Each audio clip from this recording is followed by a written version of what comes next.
The taxi industry is concerned about the pace with which we're changing. The ride-hailing international companies are concerned that we're not moving fast enough. Just when you thought things were going smoothly, another speed bump.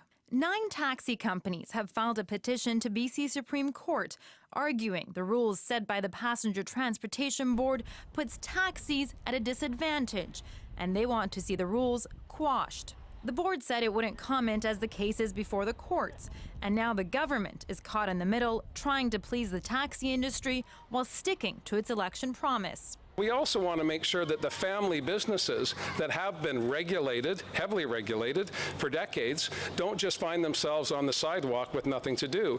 The Premier also answering questions on whether his government is interfering with the Independent Passenger Transportation Board. This after 2 letters surfaced. One sent just a few days ago from the Premier to the Vancouver Taxi Association, acknowledging their concerns and outlining what his government has done to support and protect good family-supporting jobs in the taxi industry. And another letter sent by Transportation Minister Claire Trevena to the Passenger Transportation Board, expressing widespread concerns and urging the board to review policy decisions to ensure the viability of the taxi industry. There's nothing in Minister Trevena's correspondence to the board that's inconsistent with the direction that we gave at the outset. The major sticking point, there are no caps on the fleet size for ride-hailing companies, unless congestion becomes an issue.